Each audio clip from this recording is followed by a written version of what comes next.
Beth Aram, on en reparle? Maintenant que les autorités catholiques ont reconnu ce qui s'est passé à Beth Aram et qu'il commence à y avoir des révélations dans d'autres sites d'enseignement catholique, il faut se demander ce que la Bible dit qu'il faut faire dans ce genre de cas. On peut se demander, est-ce qu'il devrait y avoir des sanctions civiles ou bien est-ce que l'Église doit suivre ses préceptes?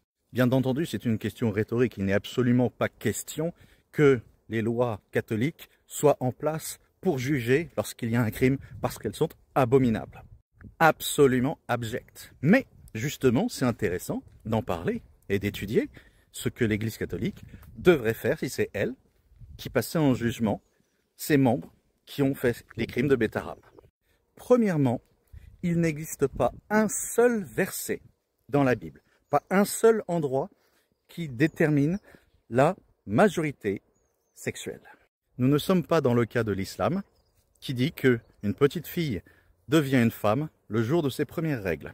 Donc si une petite fille a ses premières règles à 6, 7, 8 ans ou 9 ans, eh bien elle est mature sexuellement dans l'islam.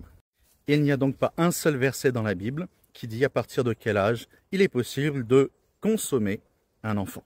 En clair, le concept de pédocriminalité n'existe pas dans la Bible. La seule chose que nous avons, c'est la tradition hébraïque qui donne l'habitude d'avoir les mariages à partir de entre 11 et 13 ans. Donc, sauf à faire dire ce que la Bible ne dit pas, il est impossible pour l'Église catholique de condamner les agissements de ses représentants comme étant des pédocriminels, puisque ça n'existe pas. Mais du coup, est-ce que la Bible permet de trouver une manière de sanctionner ces catholiques criminels? Oui, mais pas parce que ça a été fait à des enfants et pas parce qu'il n'y a pas eu de consentement. Pour les petits garçons qui ont donc été victimes de pédocriminalité, la loi biblique de Dieu est claire. Si un homme est pénétré, alors la personne qui a pénétré cet homme l'a transformé en femme.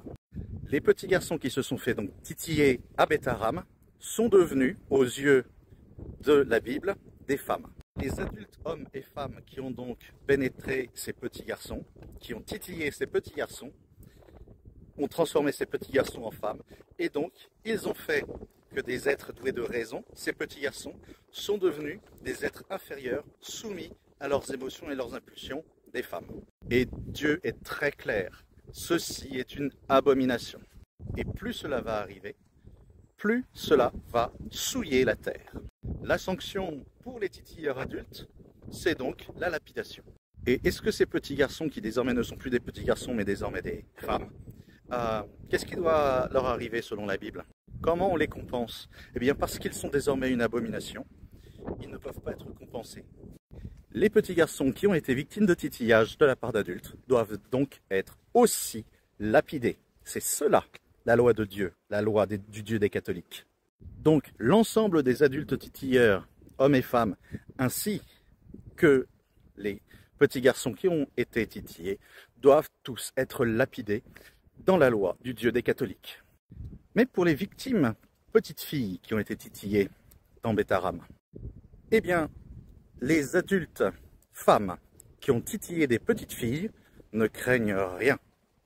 Parce qu'on le rappelle, selon la Bible, un acte charnel n'est un acte charnel que s'il y a pénétration. Autrement dit, une femme ne peut pas avoir de relation charnelle avec une femme. C'est comme s'il ne s'était rien passé. Mais du coup, qu'est-ce qui va se passer dans le dernier cas que je n'ai pas encore évoqué? Lorsqu'une petite fille s'est fait titiller par un homme adulte catholique. Déjà, premièrement, la petite fille qui est à l'école, selon le dogme catholique, n'a rien à y faire. Autrement dit, elle est déjà en tort parce qu'elle est dans une institution pour recevoir un enseignement. Elle n'a pas le droit d'y être. Toutes les petites filles qui sont dans les institutions catholiques sont donc en violation directe de la loi divine. Elles n'ont rien à y faire. Ce sont des pécheresses devant Dieu. Et là, je ne vous parle pas de l'Ancien Testament. C'est le Nouveau Testament qui interdit aux petites filles de recevoir une éducation. Donc pas de « mais oui, c'était l'Ancien Testament, ça a changé, c'est plus le cas ». Non, non, non, non, non, non. Le dogme catholique interdit aux petites filles de recevoir un enseignement parce que c'est un péché aux yeux de Dieu. Et là, j'ai l'air de tourner en rond. Pourquoi je n'évoque pas qu'est-ce qui doit se passer avec les petites filles qui ont été titillées par des hommes adultes? Parce que je ne veux pas vous voler la surprise, bien sûr. Je vais entrer dans les détails de ce qui va se passer avec les petites filles et les hommes adultes dans la vidéo de ce soir. Je vous invite donc à venir me retrouver à 20 h ce soir, ce jeudi 6 mars 2025, deuxième jour du carême de 2025. Kenahuas!